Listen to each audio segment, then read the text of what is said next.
This is Pet Life Radio. Let's talk pets. Everyone's here is Super Smiley. His message of unconditional love. Paws in the air for Super Smiley. Here to save the day. Kindness is the way. We begin now. Hi, everybody. We are on a Super Smiley adventure where we know that animals are healers and teachers and that they will always lead us on grand adventures if we're just open to what they have to say and where they lead. I'm Megan Blake, dog trainer and the pet lifestyle coach. On our show, you get pet information, but even better, inspiration and integration of all things you can use to enhance your life with your pet. Our show is inspired by and named after my handsome dog, Super Smiley, who led me on a lifetime of adventures, and I feel his spirit every day. Smiley was abandoned 3 times on the streets of downtown Los Angeles, and he survived. And he inspired the world's first kindness program, teaching kids kindness through pets, the Super Smiley Project. We traveled the country speaking to thousands of kids about the lessons pets can teach us, kindness, courage, patience, and about pet adoption and rescue. And all these themes are surprisingly similar to our guest today, who is a survivor of all survivors. He is a force of nature. Groomed from his childhood to survive the harshest streets and the hardest prisons, he landed in the toughest, including San Quentin. And he survived with violence and death all around him. While in solitary confinement with the possibility of a death penalty, an epiphany turned his life from survival of the fittest to a path of saving others lost to the streets. Through fate and divine intervention, he moved through all of this to become one of the most recognized film faces in the world, acting in over 350 films and television series, opposite stars including Robert De Niro, Al Pacino, Nicolas Cage, and dozens more in films including Heat, Con Air, Machete, Spy Kids. He is also one of the most loved actors in the world. Now, through all his work, he not only saves people, but is a powerful dog advocate, and he loves his doggies. Welcome, Danny Trejo. Danny, thank you so much for joining us on a Super Smiley adventure. Thank you, Danny. Thank you. And this is Penny Lane. Penny Lane. Oh, my. It's gorgeous. Penny Lane is beautiful. Everybody, I want all the listeners to know that Danny, everyone adores Danny Trejo. We are on Zoom right now. Y'all can't see him, but he just put little Penny Lane up there, a cute little white doggie. And first, Danny, let's jump right into the interview. I read your book. I've got it right here. Look at all my notes. It's all marked up. Let me say the name, Trejo, My Life of Crime, Redemption, and Hollywood. And I literally poured over every word and felt every image. It is profoundly inspiring. It's so personal, raw, and visceral that I felt like I was reading a journal, not even meant for other people's eyes. So, Danny, let's start at the very, very, very beginning for this interview. Can you paint a picture for our listeners and just touch on your youth and how you came to be ensign at San Quentin and the circumstances you faced there? Because that's the beginning of your story. Well, you know, I had an uncle that turned me on to grass when I was 8 years old, gave me a fix of heroin when I was 12. And it's funny because I never thought that was abuse.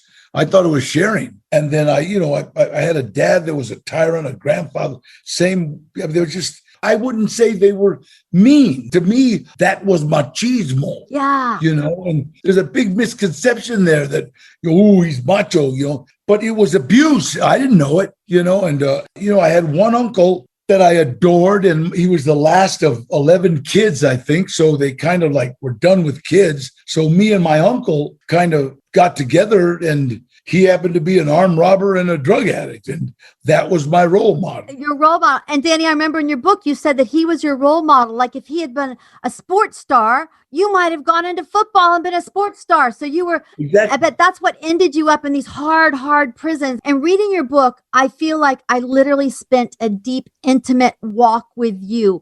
Everybody, it is such a ride. It reads like Homer's Odyssey, except it is true. And Danny, I knew your basic story, but I had no idea of the path and the deep spiritual work that you embody. Would you tell us about your epiphany that moved you from the path of prison and fighting for your survival to the path of literally saving others? What happened? When I was in prison, first of all, when I was in prison, I was what you would call a convict. I excelled. And I excelled because of the training that my uncle gave me from the age of 8. of what to do and what not to do and how to be a man and how not to step backwards and but not be a bully. You know, you had to have an aura that said, mess with me, I'll kill you, and then I'll go kill the guy that dry cleans your clothes. And if you have that aura, people don't want to mess with you. If you get in a fight and you try to bite somebody's jugular vein, people tend to say, whoa, wait a minute, I don't want to mess with this guy. And so, because people aren't afraid of tough guys, but crazy people, they don't want to mess with. And so it was in 1968, Cinco de Mayo, there was quite a riot going on, and me and 2 other inmates went to the hole with gas chamber offenses. And, you know, by the grace of God, I remember saying, dear Heavenly Father, you let me die with dignity. I'll say your name every day, and I will do whatever I can for my fellow inmate. Now, I said inmate because I never thought I was getting out of prison. And I think God heard me and said, okay, we'll see. August 23rd, 1969, they gave me what was called a RUAP. That means they literally kicked you out of prison. 30 days and I'm out. And I started, because it wasn't the kind of deal that I said, help me pass this test, God, and I'll be good, or don't let me get caught sneaking into my house. Or it wasn't that kind of, it was let me die, you know. Yeah, with dignity. Yeah. And so I started trying to be a better person from the day in fact, I got out on a Saturday. I went to a meeting that night. That Sunday, I remember standing out front of my mom's, and one of the ladies in the neighborhood was pulling out her trash cans because they didn't have the big kind of trash the roller cans. Ones, yeah. Yeah, you just put everything in a tub and yank it out. And I remember going up to her to help her, and her words were, "No me robas, Danny. Don't rob me, Danny." Yeah. I had ripped off everybody in this neighborhood. And so I remember saying, "Cállate, vieja," and I grabbed her trash can and I pulled it out. And then I went to her backyard to get her other one. And she never took her eyes off me because she knew I was going to steal something. And I didn't. I took her trash can out. And that's what I started doing. On Sundays, I would start taking out the old people's trash. Danny, I read in your book when you had that moment, you said, I asked God to help me stay clean. And he told me to help people. That's what you wrote in your book. Yeah, I love Absolutely. it. And to divine intervention, your book is filled with event after event that seemed they could only be divine interventions. Be of service to my children. That's the word. Be of service to my, and because in the program I'm in, they talk about be of service, but they're talking to the program. No, it's be of service to your community. Be of service to your fellow man, not just to the program. Making coffee isn't it's being of service at the start, but you have to learn how to take your old clothes and just give them to the homeless, how to buy some hamburgers and feed them, It's so simple. With whoever's right in front of you, the divine interventions. Now tell us how you first stepped onto a movie set and how that led to your first film role, because to me, that was nothing more than divine intervention. Tell us. Okay, I was working with this kid who was an addict, and it was cocaine, right? Because 1985, cocaine was crazy. And it was going to have me be an extra, and he got me into this little agency that passes out extras. And we went on this film. He called and said, "Hey, we're on this film." We went to this movie that was a movie called Runaway Train. And I walked onto the set, and I'm looking at this guy. He's looking at me, and he says, "You're Danny Trejo." I said, "Yeah." I said, "You're Eddie Bunker. I was in prison with this guy." Wow, there you go. And he says, "Danny, are you still boxing?" I go, "No, I'm 40 years old, Holmes. I don't get hit in the face anymore." He said, "We need somebody to train one of the actors how to box." I said, "What's it pay?" Because they were going to give me $50 cash. Yeah. And he says, $320 a day. And I says, "How bad do you want this guy beat up?" I thought he wanted me to beat somebody up. I would have done it for another $50. And I started training an actor named Eric Roberts how to box. There you go. For the movie Runaway Train. The director saw that I could handle Eric, and he hired me. There you go. A guy named Andrei Kozlowski. That is divine intervention. And Danny, you've starred in iconic films like Oh my God, everything. Heat, Con Air, Machete, Spy Kids. Can you share with us a story or something that struck you on one of these films that you've carried with you and helped shape you? Maybe someone you worked with? Tell us a story. Let me tell you something. I have worked, and every movie I go to, I find somebody who's having a problem with alcohol or drugs. And I tell, hey, come on, let's go to a meeting. We'll go to a meeting together, man. And it's like there's so many people, grips, actors that have had problems and they're in meetings now. And my assistant, Mario Castillo, another divine intervention. I met him. I was doing a movie called Blood In, Blood Out. We were doing it in San Quentin. I told him that he was a resident. He won't call himself an inmate. I was a resident. And so I told him to come into the movie. He says, you can't. The Mexican mafia said, nobody from Southern California can do movies because of what was going on with Edward James Olmos with the American Me thing. So I said, okay, but we made friends. 8 years later, the guy I met in San Quentin came out and we were like going to meetings and stuff, and he got sick and he couldn't work. So I said, well, come work for me. I need somebody to take care of my stuff. And all right. So, because I was traveling. So he came and worked for me. It's the guy that saved my son's life. Wow, Danny, this is my son amazing. Was dying. It's amazing. My son was dying. Do you understand? My son was dying of his addiction. Yeah, Gilbert. Yeah. Gilbert. Yeah. And Mario kicked in the door to a house that a bodyguard was scared to go into and grabs him and pulls him out. And we took him to rehab. My son's got 7 years clean, going on 8. Congratulations, and God bless you both. No, that's not God working. There you go. And Danny, there is so much to talk about with you, and we're going to get more into Danny's work and love of dogs right after this break. Smiley, are you with us? Good boy. Smiley, Smiley, Smiley. Take a bite out of your competition. Advertise your business with an ad in Pet Life Radio podcasts and radio shows. There is no other pet-related media that is as large and reaches more pet parents and pet lovers than Pet Life Radio. With over 7 million monthly listeners, Pet Life Radio podcasts are available on all major podcast platforms, and our live radio stream goes out to over 250 million subscribers on iHeartRadio, Odyssey, TuneIn, Stitcher, and other streaming apps. For more information on how you can advertise on the #1 pet podcast and radio network, visit PetLifeRadio.com/advertise today.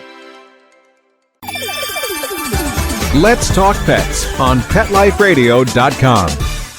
Everyone cheering, Super Smiley, his message of unconditional love. And we are back on a Super Smiley adventure with Danny Trejo. I'm so excited to get back into it with Danny, but first I've got to share something with you all that's really personal to me about one of my new sponsors. And this really is personal. I know you all know I'm always on the lookout for ways to improve our lives with our pets. And you all know how much I loved and I still love my dear Super Smiley. And if there's any way I can help our pets live longer, live with less pain and less dis-ease, I will share it with you. And I've literally found a Nobel Prize winning wonder molecule. It's an antioxidant over 172 times stronger than vitamin C, with over 28,000 published papers on its ingredients. It's called C60 for Carbon 60. And my biggest endorsement of it is that my new German Shepherd Anandita has taken it. My miniature horse, Minnie Haha, has taken it, and I am taking it.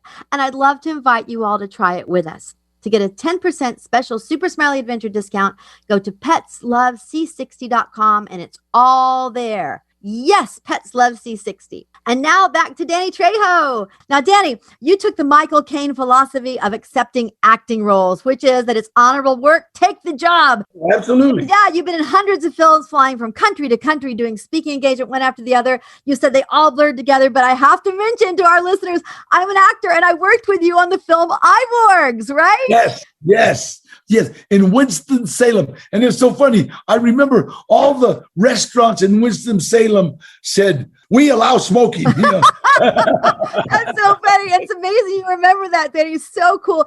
And Danny, also, you and I also met several times in Los Angeles at events on red carpets, making appearances for animal advocacy. And Danny, you met our dear Super Smiley. He passed away 2 months ago, but you met Super Smiley. Yes, I did. What I remember about you in person was your giant smile. It just resonated joy and love for dogs and your work. And I want to thank you for that dose of high life vibration you gave me. I don't trust people that don't like dogs. Really, something wrong. And you know what? See, the thing is, dogs are our responsibility. You know, these dogs were going, having sex anywhere, pooping anywhere, doing whatever they wanted. We're the ones that called them into our fire, and we domesticated them. And so every time I pass a shelter, we're not living up to our responsibility. See, we have a responsibility to them dogs. I agree, Dan. And I want to go to a question at the end. Your writing partner, he wrote about you that you said, I don't have the quote right in front of me, but what can we do? Go visit visit dogs in the shelter. Talk about that. Absolutely. Yeah. Go walk them. You can go walk them. You want to help? Just go walk them. They'll let you walk them. You know, it's like, but I know you're too busy. I know. Yeah. And because it's like, wait a minute. You know, it's so funny. One of these guys from the program had a meeting at Juvenile Hall, and he invited 5 of the wannabe bad guys in Hollywood, right? And oh yeah, sure. And then he invited me. And so I showed up, and then all of them called and they were busy. Yeah. And he asked me. I remember him calling his sponsor saying Trejo was the only one that showed up. And he says, well, that's all you need. Yeah. Oh my gosh. And I felt so proud. But he asked me why, Danny. I said, because I owe. Do you understand? Them Hollywood kids, they don't owe. They've been babied and pampered, you know, since they were kids. And now they're brats. They're not tough guys. They're brats. And so they don't owe. I owe. Yeah. And I think your son, Gilbert, he said it so well. He showed you a picture of the huge mural of you in the Philippines. And he said, yeah, this is cool, but it's more. You've seeped into this collective psyche, right? What do you think about that? I agree. You are part of us. You know what? It's like, again, it's like the whole world can think you're a movie star, but you can't. You know, and I see stuff and I think, first thing I do is say, thank you, Lord. Thank you, Jesus. Thank you. You know, because I know where it comes from. You know, I know that without the spirituality, I'd still be in prison. Yep, absolutely. And dogs, they help us so much be grounded. The first 2 pages of your book, with all this craziness, the first 2 pages talks about your childhood dog, Blackie, and about your little cousins who went to find the kittens to save, Huppies in the pictures. Tell us about how dogs help shape you. Tell us.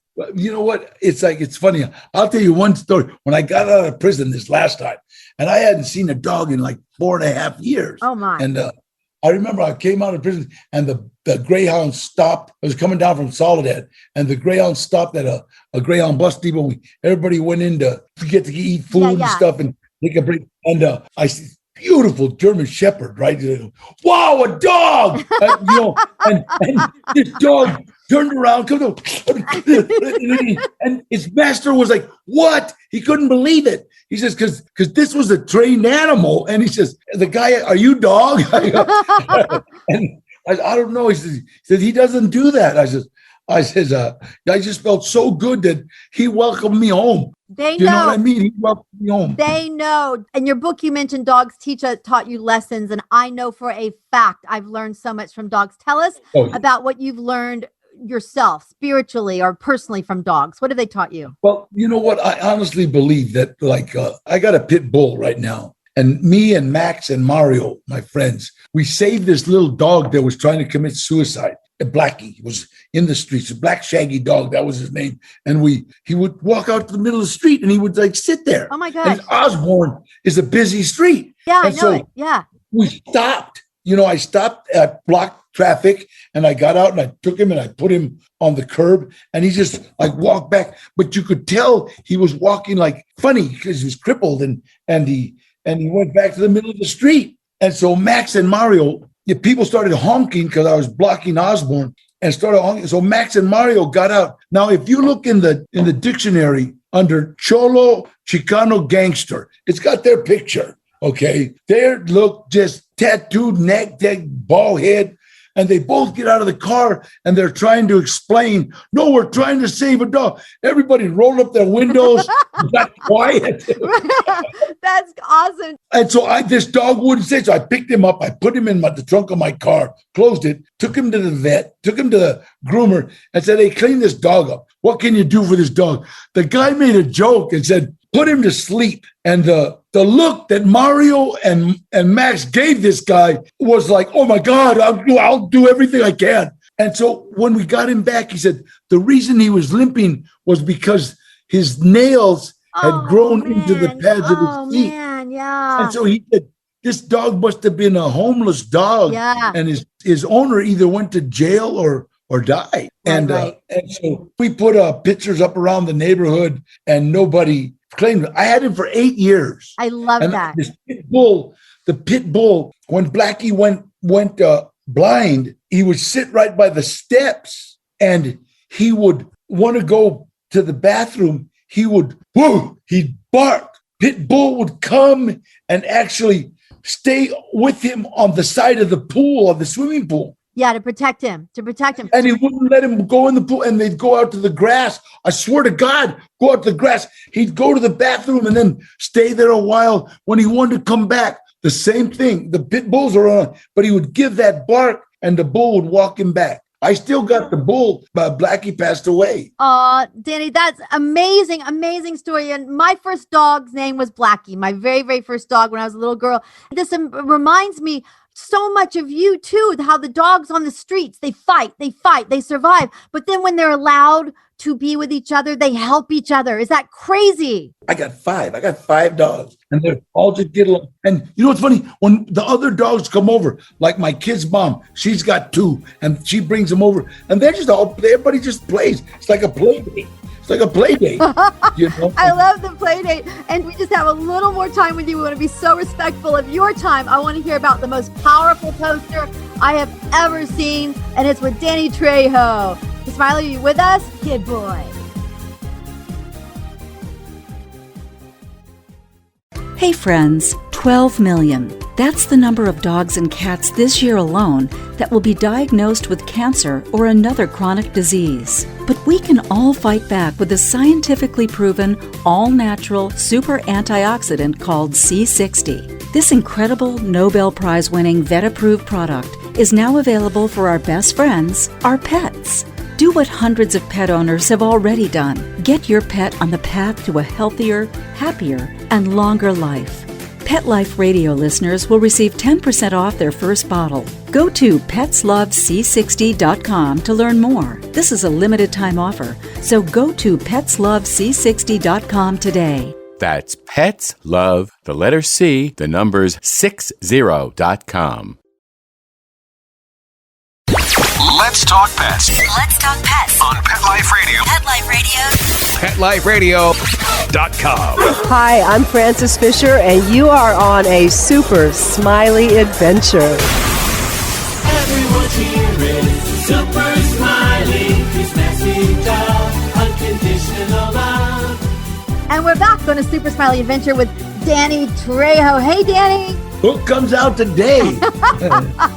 Now, I know you don't know this about me. I worked with Super Smiley in the inner city Los Angeles with the Salesian Boys and Girls Club, teaching kindness through pets. And we touched on spay and neuter. And about that time, you appeared on a black and white poster, shirtless, tattooed, your long black hair with the most massive, bad-looking dog I've ever seen for spay neuter. You remember that? Tell us about that poster. That was in New York. I was in New York. I was standing there. We wanted to do this poster for pay and neuter. And I said, okay, wait. So we walked out the middle of Times Square, sat down, freezing cold. I'm standing there. And it was funny. The police were trying to get people off the background. They wouldn't move. I whistled, hey, I'm trying to take this picture. Honestly, God, everybody moved. And that's like, it's empty, right? It was full. And I'm standing there with this beautiful dog, right? Gorgeous. And spay and neuter LA. And when I spoke at a high school, I told them I'll sign a poster if you spay and neuter. 80 kids showed up. One kid showed up. It wasn't even his dog. He says, it's my neighbor's dog. Does he know you're gonna? I love that. And the poster, oh my God, Danny is just looking as handsome and macho with this massive dog. And do you remember the poster said? It says, real men spay and neuter their dogs. Because a lot of, talk about that. A lot of men, a lot of guys, they just don't want to do it. And I experienced that down there too. So Danny, I think that was one of the most powerful spay neuter. I know it was. I'm still blown away by it. So thank you. Thank you. Well, you know what? It's like people don't understand. Puppies have puppies have puppies. Yeah. Turns into hundreds now, and all of a sudden you got 150 dogs. Yeah. So it's like, God, our shelters are full. So you are not living up to your responsibilities. It's like those shelters are full. Now I got 5. You know what I mean? And it's like, I know I'm trying to help them all I can. And we'll go down and walk them. Yeah. That's all. Hey, walk them. Who cares? Yeah. And Danny, at the end of your book, you mentioned all these dogs. I don't know who's alive now, but you got Duke, Liam, Zeke, Penny Lane, Sergeant Pepper. Tell us about your dogs now. They're all so cool. Hey, puppies, come here. They're all got the big Danny. You know what? Let me tell you something. Yeah, tell me. I'm going to tell you something God's sent. John Wesley Harding, my little dog, my daughter had overdosed in bed. Yeah. And nobody knew it. He started screaming and barking and yelling and biting her roommate. Her roommate woke up, and my daughter was blue. Put her in the shower, gave her a girl named Molly, put her in the shower, gave her CPR, and my daughter's alive today because of that dog. Wow. So it's like, about 3 weeks later, that dog peed on the carpet, and my assistants, damn it, no, that dog can piss anywhere. Yeah, that dog's our angel.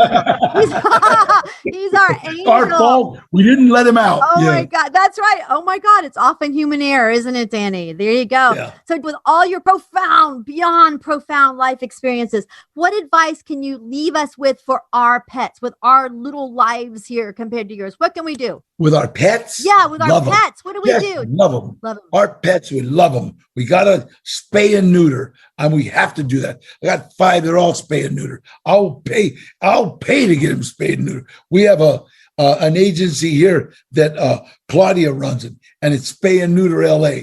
And I work with them all the time. I go out and sign autographs while they're to everybody that's spay and neutering their dog. Wow, you do so many things for the world. I am so very, very, very grateful to you. You have indeed entered our psyches, our collective consciousnesses, and you have raised the vibration of the world. And I am so grateful that I have you right here to talk with, that you've joined us, and that I got to meet you in person, Danny. I cannot tell you how grateful I am for what you do and for your life. Where do you live now? I live in North Carolina, but I go to LA sometimes. When I do, I want to look you up. I so want to get together. Dinner on me, Trejo's Cantina. Just let me know when you're coming. Oh, tell everybody about your restaurant, Danny, so they all know. Everybody, go to. Oh, yeah. I've got 4 restaurants, Trejo's Tacos and Trejo's Cantina. And we serve everybody. We got gluten-free, vegan, vegetarian. You can bite into a cow if you want to. We got carne asada, steak, and the best nachos in the world. I love that. I'm so glad your restaurant came up so we could promote that. And I'm holding up this book, and everybody can't see it, but this book is absolutely inspiring, life-changing, profoundly mesmerizing and deep. It's called Trejo, My Life of Crime, Redemption, and Hollywood by Danny Trejo. Everybody has to go out and read it. And Danny, thank you. Thank you. Wow, Danny Trejo is a force of nature. What an honor to have him on our show. And everybody, hey, feel free to reach out to me at Pet Life Radio or through my website at meganblakeofficial.com or at webeginnow.com. You can find everything I'm doing on my YouTube, dog training videos, social media. Everything is on my website. You can view my dog training videos on my YouTube channel at youtube.com/meganblake. Or, hey everybody, you can meet with me in person for a dog training session over Zoom. My Zoom classes have been covered by Spectrum News, and I've gotten fantastic results all over the country. And a big shout out and thank you to our super producer, Mark Winter, for our show here and for our fabulous bumper music that he composed and performed. It's all about sharing kindness with Super Smiley. And to everybody who loves their pets, thank you all for joining us on a Super Smiley adventure. And remember, wherever you are with your pets, embrace your adventure with intention. And after Danny Trejo, I'm just going to say joy. Embrace it with joy. We begin now. Let's Talk Pets, every week on demand, only on PetLifeRadio.com.